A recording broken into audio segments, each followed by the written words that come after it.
Hello, everybody. This is Eric, Will, and Brad from the Mature Minded Gamers, and we're doing a video podcast. First time. You guys want to say hello? What up? Hello. And we are covering Discovery Episode 4, Forget Me Not. So this one starts out with a recap. We see a lot of Detmer's PTSD issues cropping up in the recap. So you kind of knew right away that this episode was going to focus on that a lot, and it did. And it did a really good job of it, I think. But we get them launching into Culber, going over the mental state of the whole ship, which we come to find out later that Saru asked him to do that. I thought this was a really good segment to start this out. I really like him as an actor. I think he did a really good job, and we heard a lot of very detailed things from him about what's affecting the crew of Discovery and why and everything like that. So that was our beginning scene, and after that, I think we all kind of knew right away that was going to be a big focus. What did you guys think of that one?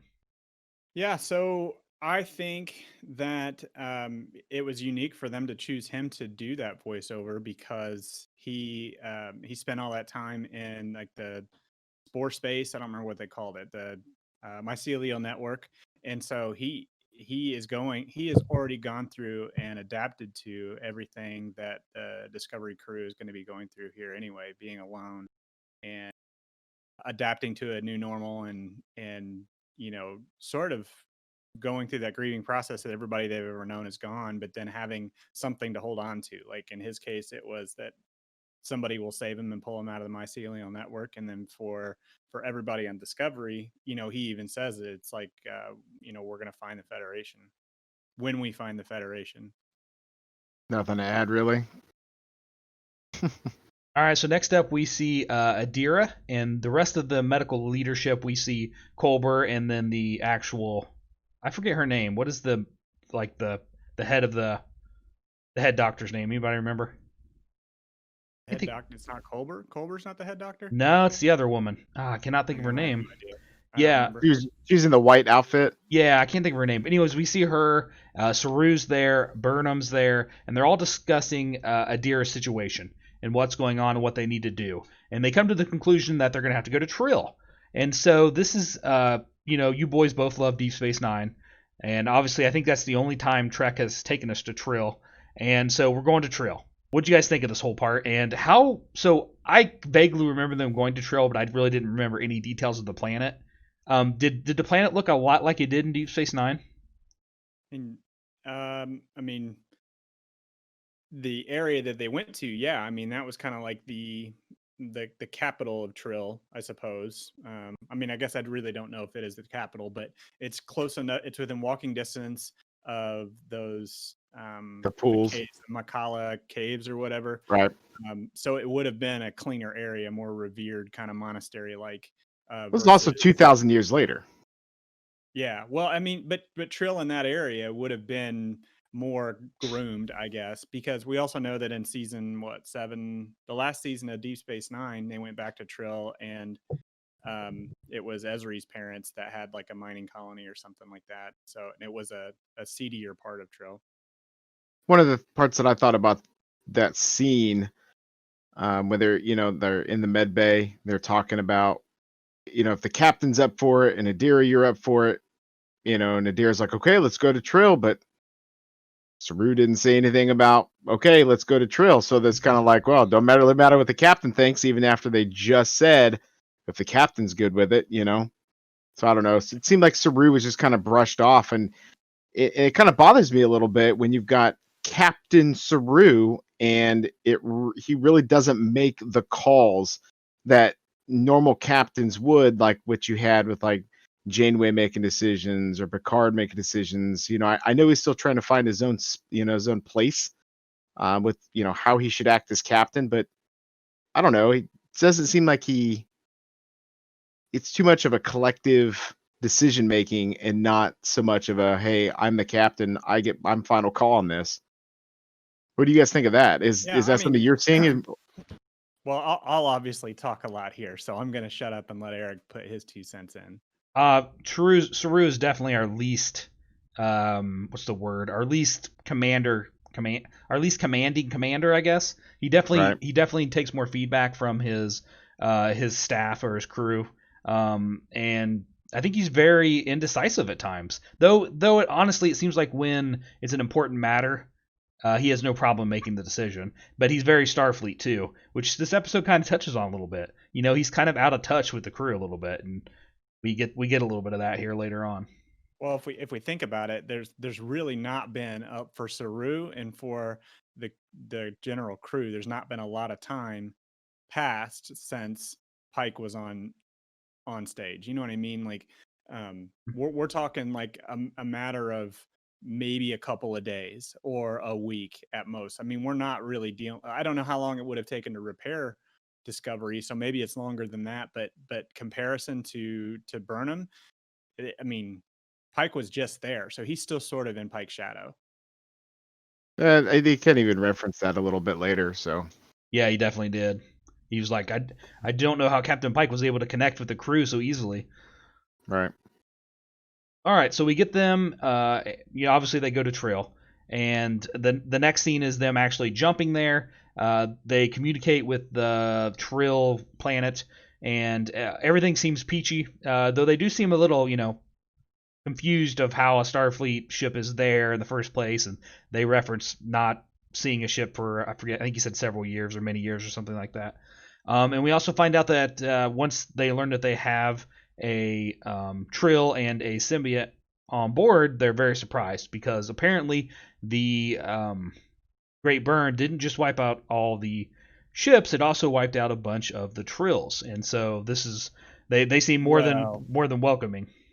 That's because the trills that are joined with a symbiote are typically the ones that are going to leave the planet to do, sort of exploration and to serve in Starfleet and those things. So they would have been more on ships that had dilithium on them to explode. So I think that's what they meant. I think a lot of joined Trill are not on Trill any longer. Right. Sorry, I didn't mean it to sound like the Great Burn killed them. Like, I don't know. In my head, I would have never thought about that in the first place, that most of the Trills were on Federation ships. But once they said it, I was like, I guess that makes sense. Well, yeah, they even talked about that there's not enough hosts. Right. Yeah, which that was interesting that when they did finally get down to the pool, the Makala pool, I think it's Makala. I'm going to keep calling it that even if it's wrong. So write in if I'm wrong. But the Makala pools, there were no other symbionts swimming around. And in every other iteration where we've been to this planet, there have been. So There was one. There was one in there. There was one. I remember seeing it. Yeah. Yeah. I stand At corrected. least. I mean, I remember seeing something, Yeah, there was one at the very beginning shot. Okay. But you're right. I mean, in the others, there was several inside the pool, right? Yeah, they were. I mean, When we had Dax in there. So a millennia may have thinned out the crop of Trill as well, which is unique. I don't know enough about them. Can they survive like indefinitely without a host, or do they have to be put into a host even while they're in the pool? Has they ever mentioned any of that kind of like backstory to that? Well, so my understanding of it is that they are in that pool before they're joined. Once they're joined, I mean, I think you have to continue being joined after you've been joined. Okay, you can't just go back. But before being joined, you're in, a pool like that. Okay. All right, so we get a next. I feel like we've missed something though. I'm trying to remember. Like, is there any major points that we've skipped over, or did we blaze forward? I mean, we went through the whole part with what's Adira. She just the way she is and the way she's kind of bonding. I wouldn't even say bonding, in the way that she is interacting with Burnham, and it almost seems kind of big sistery a little bit in that moment where she's like, don't say anything to make me upset or to whatever. Motivational, inspirational. She said, don't say anything inspirational. And I don't remember what the other one was, but that whole sequence there was a little I liked, but I mean, we're seeing a different cadence for Trek than we normally see, even different cadence for Star Trek Discovery than we've seen in past seasons too. Like I'm digging this. I mean, the way that this episode's kind of played out from now, the timing of it, the pacing of it, it's all very, I like it. So, did you guys think it was a little fishy when they first held the Trill planet and the guy was talking? So after they were done communicating, I kind of had this feeling like something's going on here. Mm. Did you guys get that? No, just me. Okay, I'm a little more suspicious of most things than you guys, so that doesn't surprise me. True. I also don't know that I'm a big fan of them calling him a squid, because there's nothing squiddy about a Trill symbiont. Like they're a slug, if anything else. So I don't really know what the writers were thinking when they kept calling him a squid. That was a little off, a little weird. All right, so we get Saru checking up on Stamets to see how he's doing with his jumps he's done. So we talked about, were they going to let them even do any jumps, but apparently Saru's kind of keeping it in check a little bit. But Stamets is very protective of the situation, just keeps telling him he's fine. And we get definitely some tension between him and Tilly too when they were talking about what was Tilly working on and stuff like that, which is all going to lead up to something here in a little bit later, but we can see tensions are definitely building up on Discovery. We get Culber chatting with Michael about her going down with Adira, and because he thinks she would be the one to go down and be able to help Adira with the Trills and kind of figure out what needs to be done, because she's been in that situation before. And Michael says, well, you've been in this situation too, and they had a really nice conversation. I think this episode's filled with some of the best conversations back and forth about meaningful conversations, I guess. Like, I didn't feel like sometimes you'll get an episode where they'll be talking about something that's not really very relative to the episode, but this one I think they really nailed the whole mental health issue and getting through things together as a team really well. Is there anything you guys want to mention about any of those scenes right there? The only thing that I want to kind of briefly touch upon is I really felt like it was a completely different side of Burnham that we saw when she was talking to Adira and walking her to the ship and stuff, or to the shuttle. And she's like, well, I'm just going to go by myself. She's like, okay, and walks away. How she was just conversing and laughing and being jovial and more upbeat. It's not the Burnham, like, from an emotional standpoint, we don't really ever have seen too much of an emotional Burnham before. It's always that Vulcan side of her, not so much that human side of her. And I wasn't expecting this, and it was just a complete like 180 from how I feel we've seen Burnham so far. I liked it, don't get me wrong, and I think it just shows how she's grown over the year that she's been separated or whatever. But just something that I found kind of peculiar, how she was acting, how she talked, how she interacted with Adira. Yeah. But I agree with you, Eric. I think that the conversations that this episode has is really interpersonal character development of how each of the characters interact with each other. And it goes into depth as far as like mental health, like you were saying before. But I like how we're seeing the interweave of characters and how they get to know each other and how they do know each other. Definitely.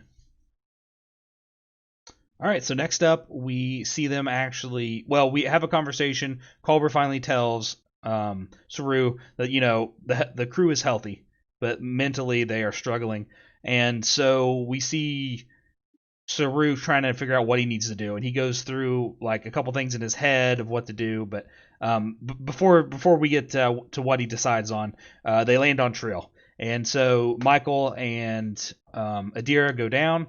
And they meet the ambassador and the leader and the priest, I believe, of the planet. And we find out basically that they're going to reject Adira. They don't want her there. So one of them wants to take the symbiont out, and Michael, stands up and says that's not happening. The priest wants to actually try to help and take her to the pools, but the leader makes the final decision and says, no, just leave. And so they're supposed to be getting their butts off the planet, but they get ambushed from the ambassador and his henchmen, and Michael just without hesitation stuns them all, very un-Michael-like, and it's even referenced from Adira, who says that's not like Starfleet, which I thought was really really something to pull from that scene, I think, because we've all known Michael's, something's changed. Michael's not your standard Starfleet officer, or not even standard. I would say your ideal Starfleet officer, like she was before. She doesn't care. She doesn't have time to mess around. Bam, you're out because you're in my way. And I thought that was really cool. And then we get them actually in the cave, and we kind of talked about that already. That we seen one symbiote swimming in there, and the priest is the one that helps him find it. And they get there, and so what do you guys think about this whole part of them landing on Trill? Wow, that's a lot of ground to cover. I can't say that I'm surprised by the reaction of the Trill prime minister or whatever she was, and the other people there. It seemed pretty obvious to me that when they started saying that a lot of the joined Trill had been killed, and that there weren't enough Trill who were able to be joined around anymore, that there definitely was something major up. And so I'm not surprised to see one of the kind of cleric, minister of Z, I remember his name being Z, that I'm not surprised that he was more intrigued about this could be the next phase of how we find people to join with symbionts.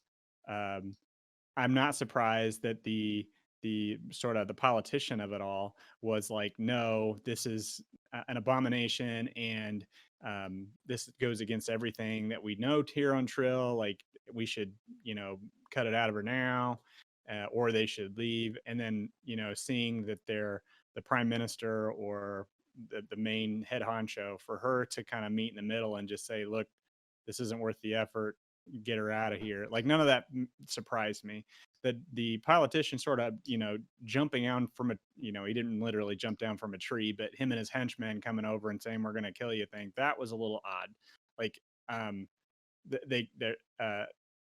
they just wanted the symbiote out. I know, but I don't know. Because it belonged on Trill. I mean, I guess, but I guess there's a lot that could have happened in the last millennia. It's not the Trill that I assumed they were. So,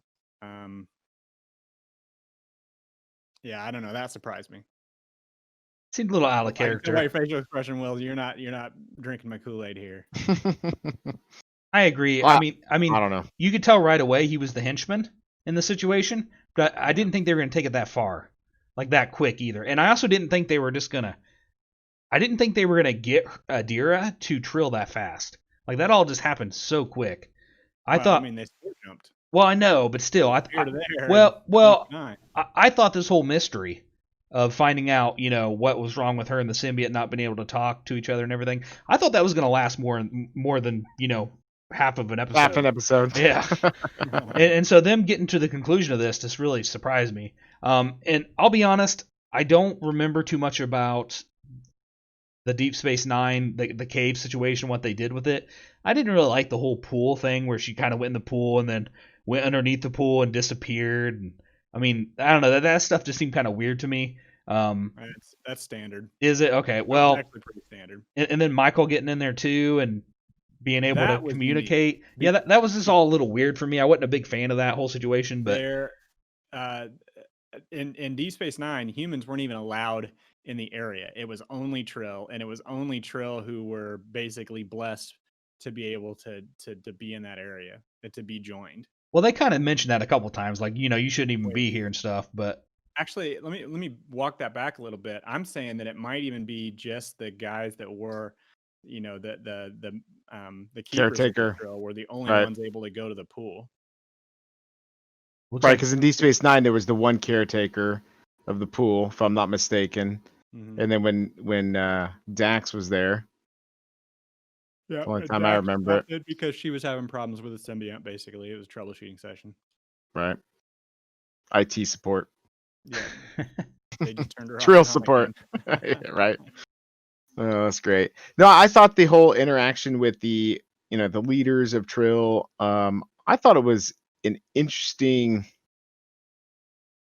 I don't know really if to say, like, metaphor between ideologies of, you've got your politics side, and you've got your religion side, and handle that.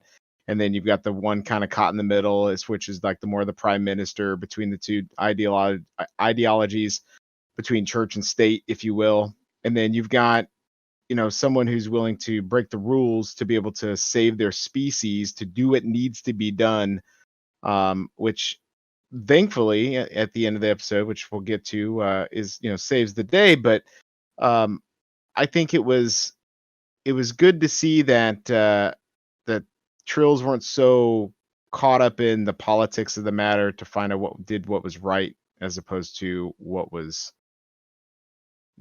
proper, or what was the standard procedure. I mean, if Trill is truly on the brink of annihilation, the Trill is a species. There's not enough hosts. You got to do something different, and this just kind of outlined that. And I thought the story made the story progress, and I thought it was nice. I agree. I mean, the priest even referenced that the society was about to collapse. Right. So yeah. All right. So before she actually jumps into the pool and that whole conversation happens here, we see a shot of Saru back on the ship, and he's talking to the computer, trying to figure out how to boost the crew's morale. And I think we talked about this. We all watched the short track called Calypso. Calypso, thank you. Because we thought it might be referenced in Discovery Season 3. And guess what? Here it is. So the computer starts to short out. We see an image of the what was that symbol? It was the symbol that it was the orb that they used for the creature or whatever, right? Yeah. Yeah, and season 1 when they came across the orb, or season 2, I mean. Yeah, season 2, yeah.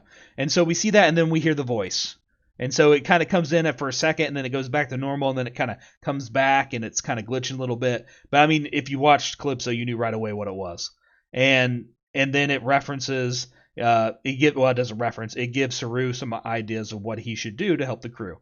And so we get that coming in later as the last scene. But then they shoot back to Saru. One of the ideas that the computer gave him was to bring the bridge crew together and to give the rest of the crew the night off.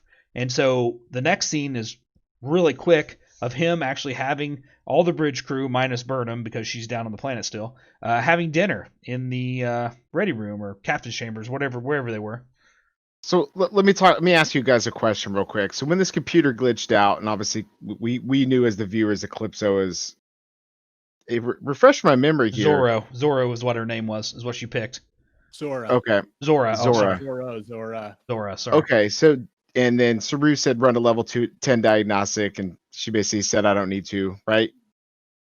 I forget what she says, but something kind of jokingly like, "Oh, I'm right. fine." Yeah.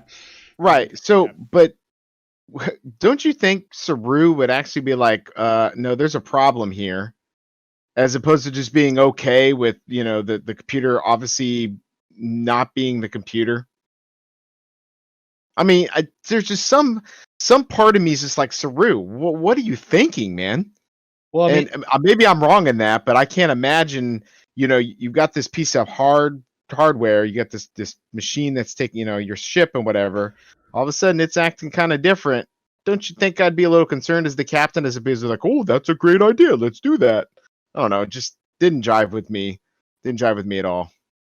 Yeah, I mean, you're not wrong. I was gonna say we'd get like 2 episodes out of Enterprise just for that situation, them trying to solve that. I mean, I thought the same thing too. I thought he was a little too like just okay, accepting of the yeah. The voice changed, but this looks weird. I mean, I think in my mind I reconciled that by saying in the corner of his eye he saw the image on the screen. Well, and not as though that should have meant anything, but they didn't invest any more like diagnostic or any more like, you think maybe he would have mentioned it to Tilly or Stamets or something to say, hey, so this thing's a little goofy. Now he kind of did though at the end, which we'll get to. The doctor. Right. Yeah, exactly. So I don't know. We'll get to that though. Yeah, I'm with you.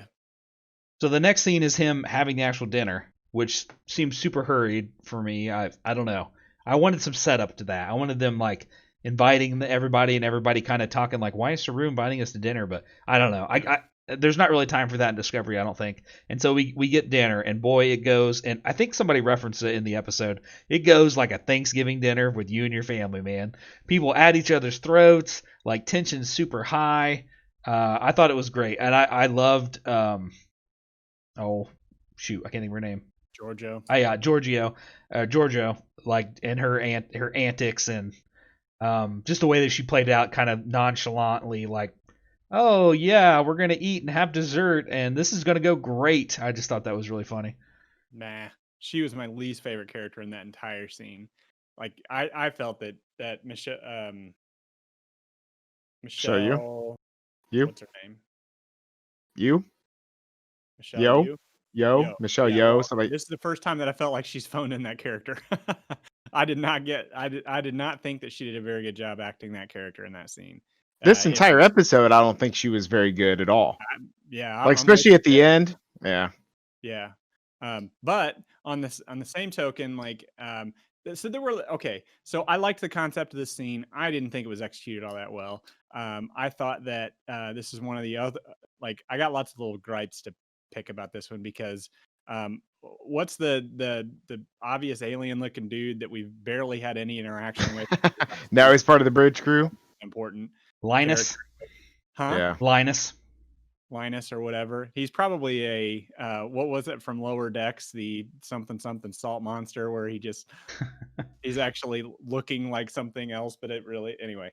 Point being is this the first time that I've seen an alien race where it obviously was a costume. When he put the what's its thing in his mouth, the droog pie or whatever not in his mouth, like, it looked, you could see that it was pushing foam off his fingers. So I didn't think that was believable at all. That's a makeup fail for me.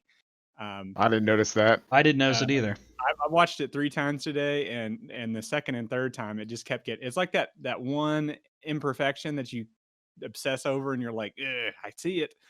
Anyway, so there was that, and then like, moving past that, like, I thought Tilly overacted. I thought Stamets overacted. I thought Detmer way overacted. Like, I don't know. This wasn't what I would consider to be the best showing for any of those characters. So I didn't like Detmer's reaction. Like, I think, okay, so I'm gonna crazy theory time a little bit here. I'm thinking her little AI thing has some Leland control in it.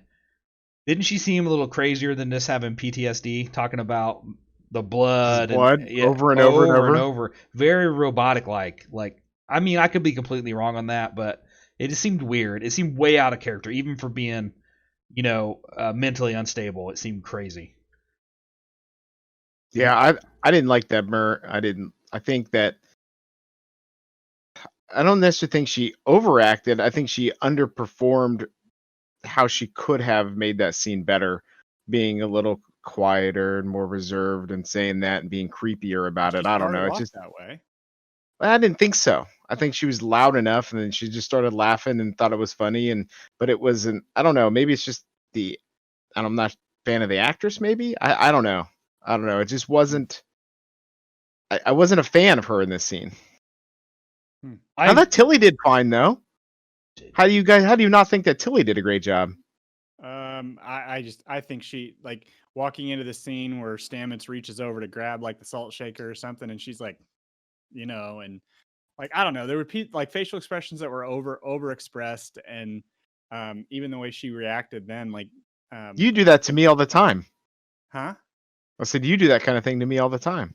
Oh, See, right there. I overacted. I'm phoning it in, basically. That's what it's like when we hang out. Right, I know. Anyway, like, at the even getting to the end, the way it all sort of dissolved, like, I don't know. How Stamets took off and yeah, I got stuff to do, and then Stamets got up and left, and the 2 guys over in the corner got up and left. They didn't say nothing, and then or Detmer left somewhere in there, and then Tilly got up and left, and then Giorgio's kind of like, well, at least one was good, and then she got up and left, and it was like, I love how she took the wine bottle with her though.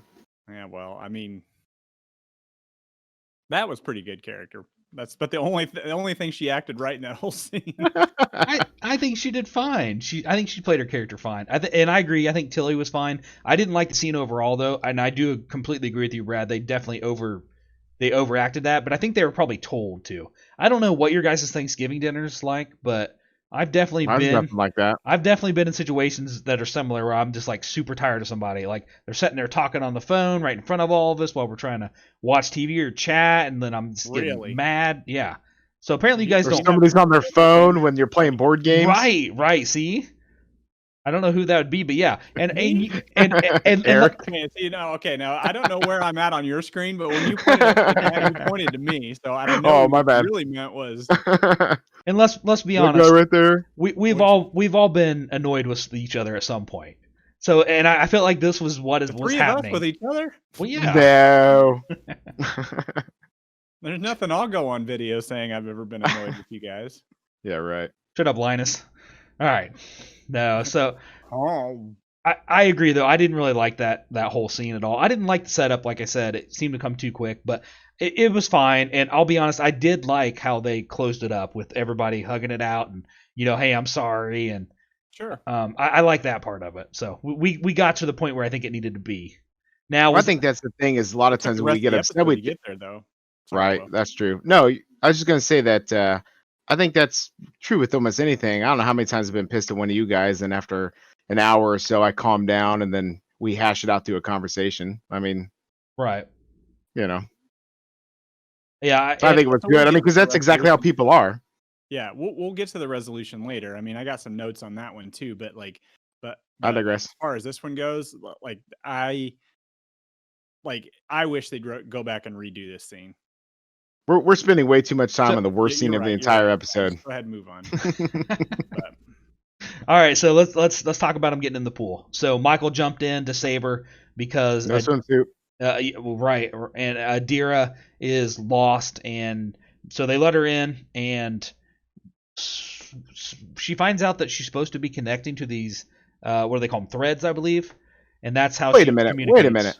Why do you think that they let Burnham go down in there besides instead of one of the actual Trill that could have gone down there and actually interacted?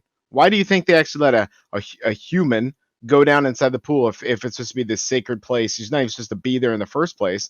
Oh, but we're going to let her go down and save her friend. You got to bring her up. You know nothing about Trills, but you're going to have to be one that saves her and brings her back up. Doesn't make sense. Riddle me that one, Batman. They know. I mean, I had the same kind of reaction, but I sort of mentally reconciled. I did that by saying she's human, Adira's human. So you have to have a human go after a human? No. I mean, that's not it. It just, I don't know. Bad writing. No, because I mean, what good would the scene have been if he would have went in there? Yeah, but why, as you said, why did they have to get sucked down into the water in the first place? Well, that was stupid. I didn't like that at all. I totally agree. So anyway, let's skip. I agree. I didn't like that. So we get them, and she finally connects the threads, and she's able to connect with the symbiote, and we meet all the previous host. So holy crap, you really leapt past a lot of stuff. Oh, I'm sorry. So the reason why she can't connect is because she's repressing memories of her boyfriend, who was the previous host, who got murdered by looked like an asteroid, right? Isn't that what you guys thought that was? I wouldn't say murdered. He died got because killed, of an asteroid impact on the Generation ship. But, right. Yeah. And so this was the ship that Admiral Tally, was that his name? Is that Senator?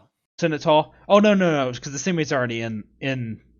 Oh my gosh, I forgot the name. What was the name of her boyfriend? Gray. Yeah, thank you. So Gray's already got the symbiote. So Tall has already died at this point. So, anyways, yeah, but not Tall. It'd been Gray Tall, Adira Tall. So Tall didn't die. Senator. Senna. I don't know what else I could really pull from that other than we got the backstory right away of what happened, why she was suppressing the memories, and how the symbiote ended up in her. The medical robots were cool. Mm-hmm. They were able to do that procedure. That's what I was going to. That's pretty awesome, man. Right. Yeah. Which I mean, I kind of got the impression they were able to do the first transition from Senna to Gray, but from Gray to Adira though, like those machines had to have been pretty darn good, because you remember how quickly that Riker degraded Hmm. on Next Generation when there was a human that took a symbiote. Right.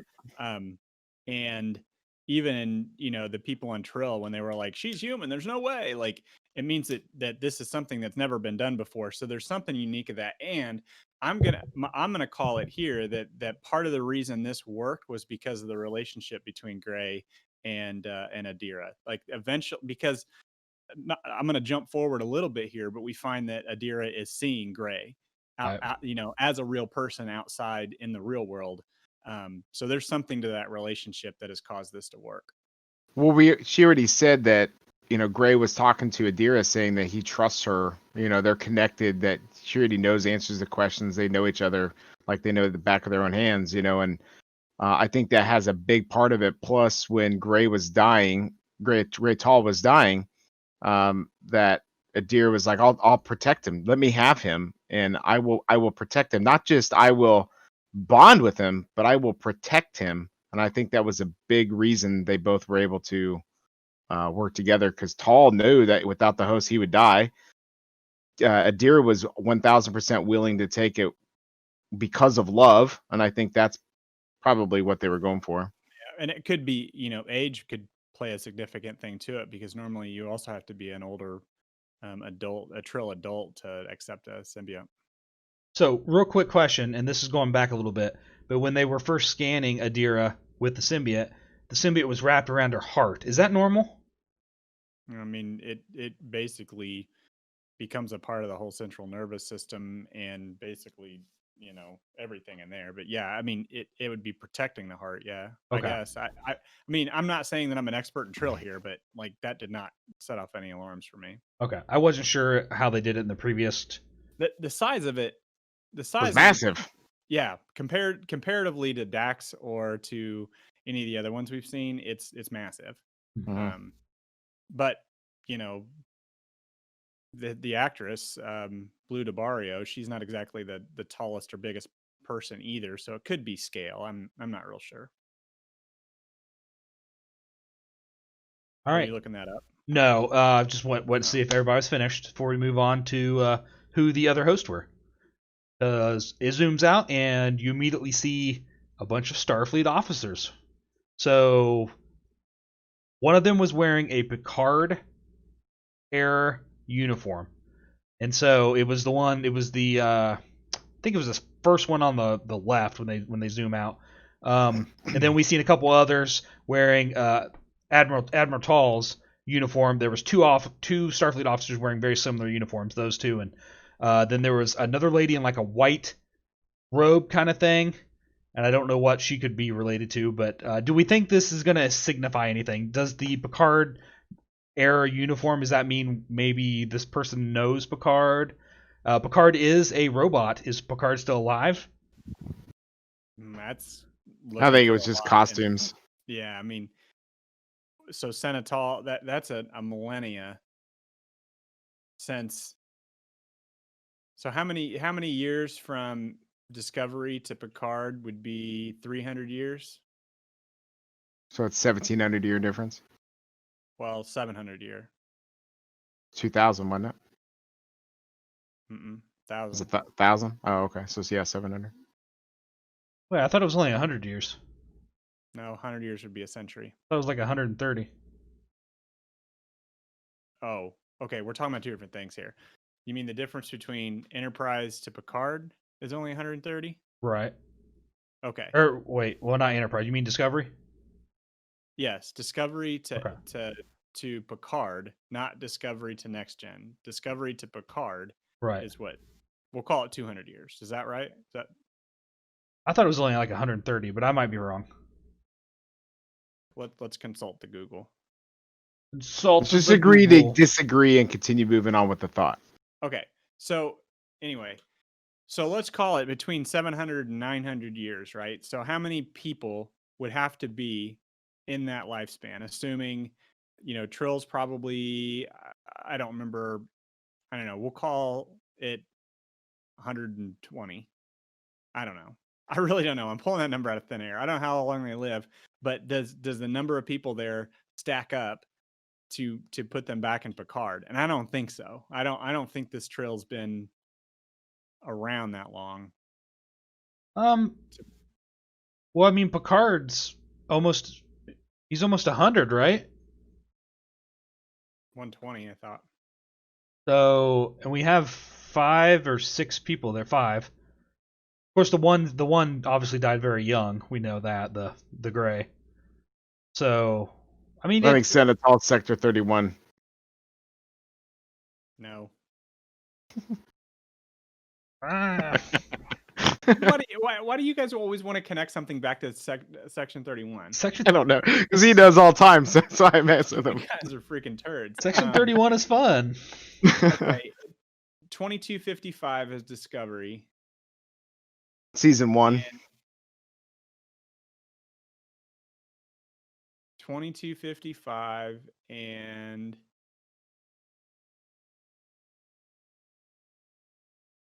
this particular site did not. This time.com. Oh, Picard 2399. So what did I say the first one was?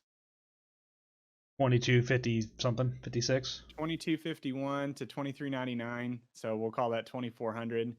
So you're right, 150 years. So I think it could be. I think that could be someone from Picard. But I mean, who knows how long Starfleet kept with a uniform? I mean, it could mean nothing. I mean, it could. Who knows? We could see the burn in season 2 of Picard. I mean, possible. We could actually see the burn. I will say this: That's how Picard died. I would not be surprised if we don't see Picard somewhere in Discovery at some point. Either a flashback, maybe he's still alive in the robot body, the android body. I know that's really crazy, but it wouldn't surprise me. He's not going to be. No. I think it'd be fun, but I don't. That right there. I don't think it's going gonna to happen. Any further. There's no way that's going to happen because they said in the last episode of Picard that they made his android age at a normal rate, so that way when he should die of old age, he will die of old age. No, you got that backwards. They said he wouldn't age. No, that's not true. He is supposed to. He is okay. When we're done, homework assignment. Go watch the last episode of Picard. He is meant to die. He is meant to die at the rate that he would have had he not had the mental thing. I think you're wrong. The brain thing. Okay. Anyway, no. Okay. Let's just step out of that conversation for a second, and I'm going to tell you no. Picard's not going to show up in Discovery. He might get mentioned. It'd be impossible for them not to mention him at some point, but he's not going to pop up. No, that's not going to happen. All right. I mean, it's far-fetching, but I still think it would be awesome. I don't. You don't? Okay. I don't see Patrick Stewart in this. Did you guys pull anything else from the other symbiote, the other host? Anything I missed in that whole area there you want to cover? Otherwise, we're going to go back into the final scene with them on the ship watching the movies. Nothing? Okay. So we get them back on the ship, and they are watching the old Charlie Chaplin and I forget the other actor. They said Martin? Who is it? She referenced them in Calypso, and so they're watching the old-time movies up on it looks like a giant projector basically, but obviously it's some futuristic technology, and everybody's laughing. Projector. Yeah, everybody's laughing and having a good time, and Saru comes in and is talking to Culber about it, and it's a success. They finally found a way to release some stress, and this is when Saru mentions that he thinks the computer might be trying to help them now, since they helped the creature or whatever transfer all the data to Discovery, and then they help protect it. And so this is the first glimpse we see of Saru acknowledging that the computer is now like a supercomputer, aka Zora. And so fast forward real quick, we talked about this earlier. Zora references that the crew's been going for 1,000 years, right? Isn't that what she says in that episode? I don't remember the exact number, but she'd be 1,000 years past whatever we're going through. Right. Now. And so we wondered about that. We wondered if maybe if they were how they were counting time. So would the 1,000 years be the jump that Discovery made, 933 years ahead that she's referencing, or is it from maybe the end of Discovery? So at the very final scene, we'll see them abandoning the ship, and we talked about that a little bit. We'll see them abandoning the ship because of it was an ion storm or something, right? Something was messing the ship up. I can't remember what it was. And they all had to abandon ship. Go ahead, Brad. Sorry. Well, this just in. Picard is brought back to life in a synthetic body specifically configured to only give him the lifespan he would have lived if he didn't have the previous disease. Which is So- 1,000 years, unlimited. Oh my gosh, you're ridiculous. No, you're probably right. Sorry, I was thinking they gave him unlimited life. Okay, so to answer your other question, to get back on topic here, Just had to prove him wrong first. Huh? You just had to prove him wrong first, you know. Yeah, I need to be right. Okay. I don't know. Like I thought about that a little bit, especially when we got the sneak that the computer is starting to come alive in that way.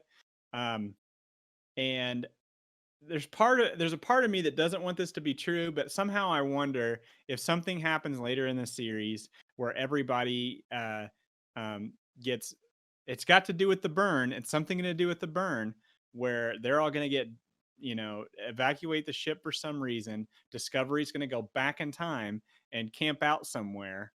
And then there'll be like it'll be a temporal paradox, but there'll be something that causes them to rejoin Discovery after she's had all this time to think about it. Like, I don't know if maybe it's the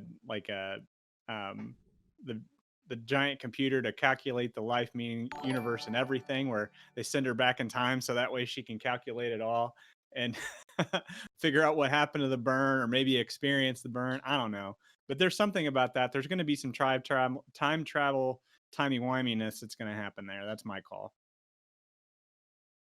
I don't really see any time travel happening. I do wonder how much Zora's going to help them though. Like, I mean, she's got infinite knowledge, right? Or knowledge of the galaxy for, I forget what they said, like 100,000 years or something like that. And so she should be super like helpful and knowledgeable. So how much is she going to be able to interact and help the Discovery while they're stranded up here in the future?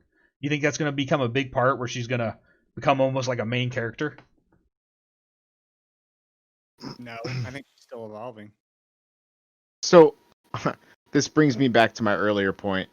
In what facet does Saru actually think this is a good idea or that this is normal? Because it was trying to help. It gave him great advice, and it worked. There's like your computer just starts talking to you and behaving weird, and you'll be like, "Oh, that's a good idea, computer. I do want to play that video game," and you're okay with that. And guy holding a gun. That really is good advice to not do that thing. Sure, I'll follow you into that dark alley. Well, you have to use your own wisdom here. I mean, you got to take the advice with a grain of salt, and Saru did. Right. Yes. No, his computer was acting.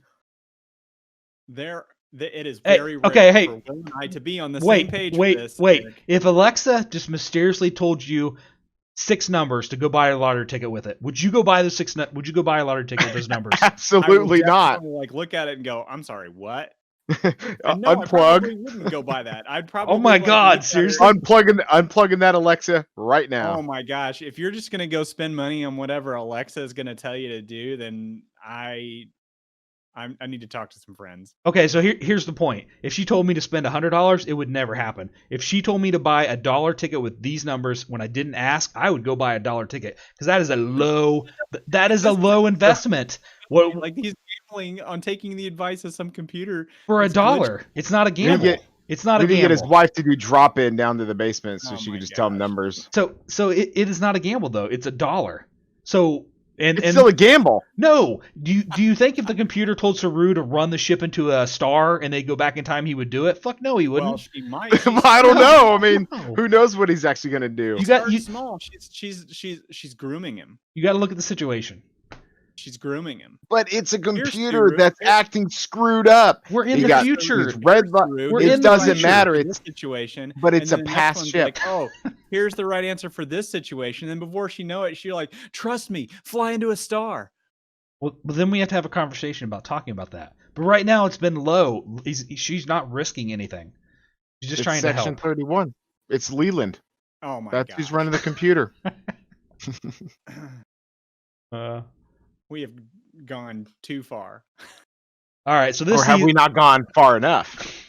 Oh geez. Okay, so look, I dug that whole scene there where they did finally get together and they apologized to one another and everybody was just And A-okay. Linus gave Giorgio popcorn. She was like, Okay, yeah, that was stupid. that was pretty dumb. That was That was pretty like the dumbest thing I've ever seen. Now the part where Stamets and Tilly and Till Detmer. no Detmer hug each other. I thought that was pretty good. Yeah. They basically apologizing to each other and say, "Hey, I actually do care about you," kind of thing. I was good, but the whole Linus giving Giorgio popcorn, that's why I didn't like Giorgio in this entire episode. I just I didn't feel like if she wasn't in this episode at all. Oh, and a Mister. So you remember the very first episode or second episode where I said her and Linus are up to something? Now we know what they were up to. Sharing popcorn. They got a relationship. That's what's going on. No, I do think something else is going on, but that's not in that matter. So, okay.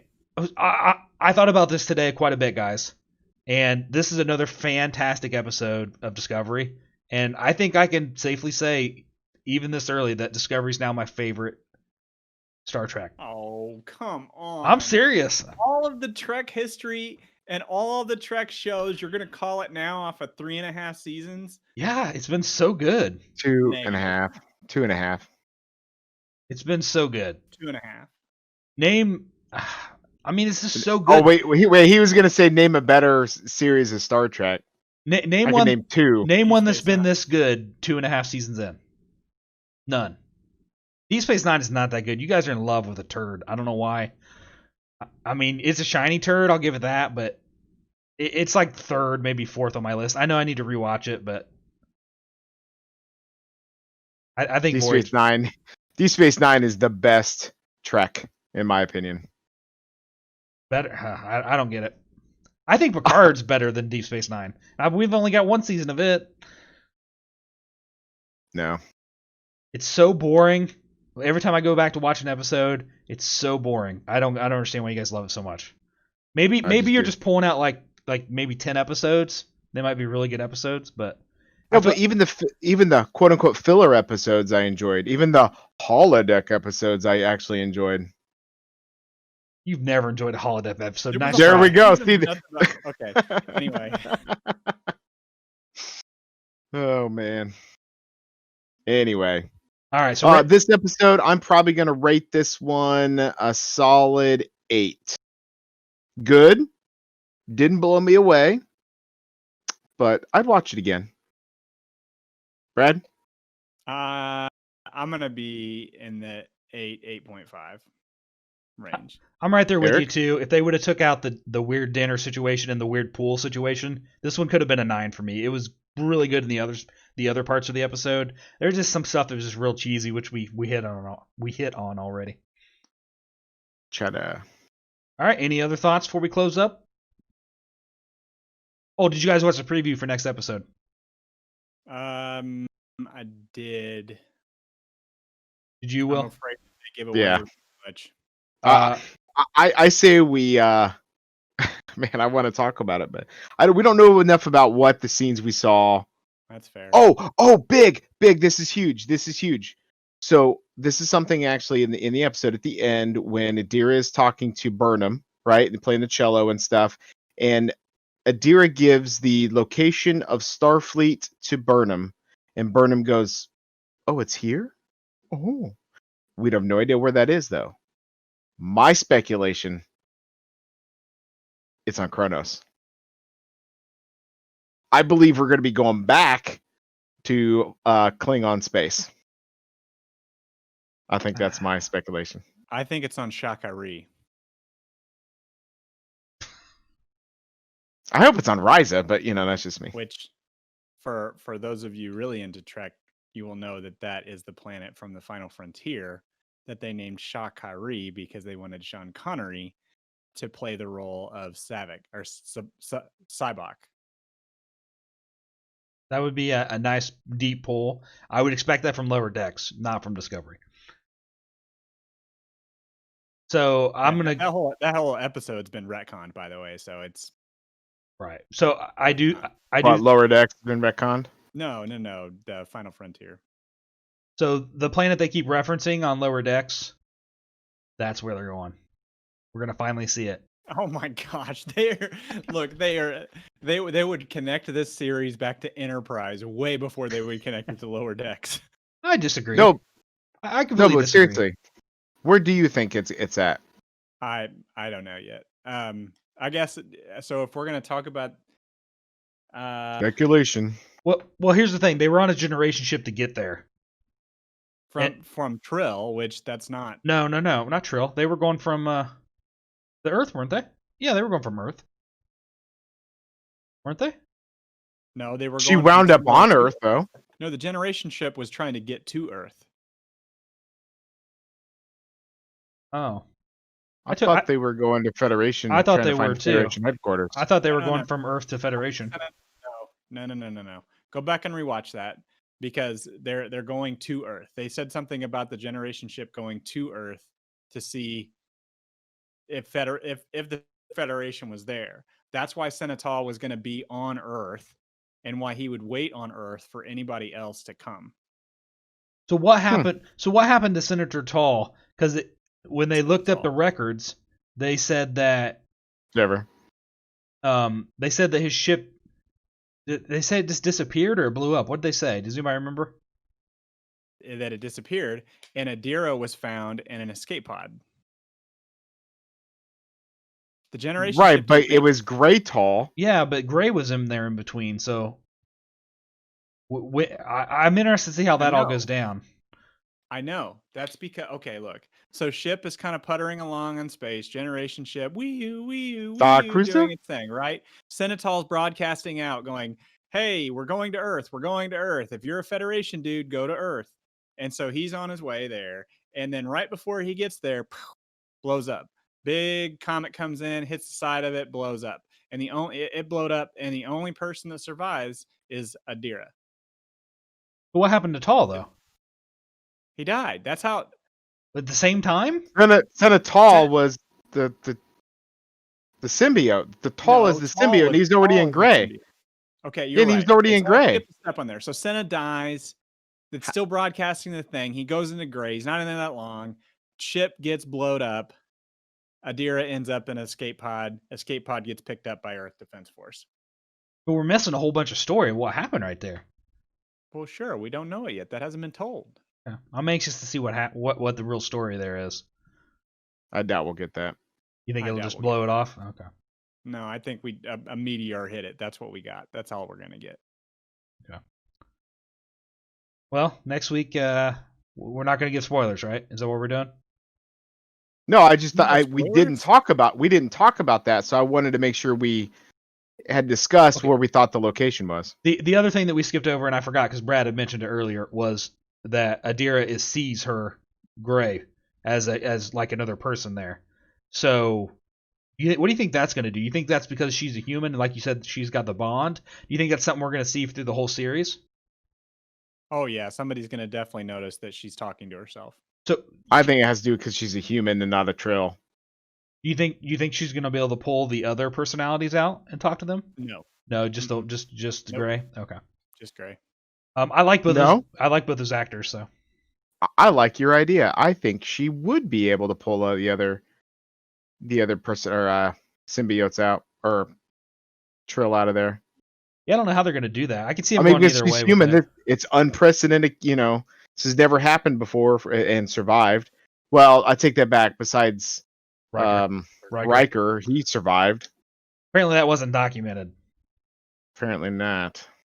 Undocumented. Of course, he said successful transplant or successful bonding, which he wasn't in there long enough to bond, and the bonding process was intentionally stunted during that episode.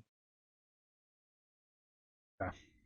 That makes more sense. Plus, I guess the Discovery crew wouldn't have had that happen yet in their timeline. Nope. Well, but the Trills said that. But the Trills would have. Now, I will say this. Let me backtrack a little bit on this because Discovery knows way more about Trill than they should. Period. Well, they didn't seem to be that knowledgeable about it. They knew that Trill. Yeah, they knew enough. Yeah, but I think they knew. I think they know too much about Trill.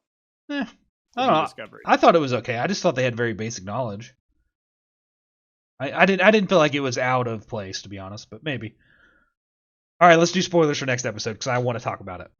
All right, you If start. if you guys don't want to hear, you might quit listening right now. You So, actually legitimately know spoilers? well, no, talk about what we seen after the Oh, preview. well, I On watched the- it, so go for it. Yeah, we're good. As long So as you're not like pulling out something you read on the internet. no. So I don't do that. So they jump. So they're going to go to this new system, and they are there at Starfleet. So we meet a very kind of dickish admiral. It seemed like to me, who tells them, well, if you want to be part of this, you have to complete a mission. What do you guys think this mission is going to be? He's out of string cheese. What do you think, Will? Why do they have them pulling a mission off? This is this is very un-Starfleet like, in my opinion. So I think this Federation is going to be more warlike, and I don't think it's going to be the diplomatic Federation that we're used to. And I think that they need a ship that can actually get somewhere, complete a combat mission, and then get out quickly. Because I mean, obviously, Discovery was used effectively for that in the Klingon War, and I think we're going to have some implementation of that. It's not the same kind of Federation. That's what I think anyway. I mean, obviously, well, it's been a long time since the Federation existed as we know it. I was thinking they were going to have to go repair a communication hub to get some long range communication going. Is what I figured. I could see that. But that Combat. that would make for a boring ass episode. So they're going to have to encounter something. Not if it's being held by somebody else. I mean, if, Like the Klingons. Because they're living on Kronos. Yeah. I think maybe that this new Federation is Section 31. I bet you there still is a Section 31. It might only be one guy, but I bet it's there. 31 of them, man. Come on. Control. The only thing left of Section 31 is control. Brad's in on it now. I don't believe that. All right. I'm just saying that to troll you. All right.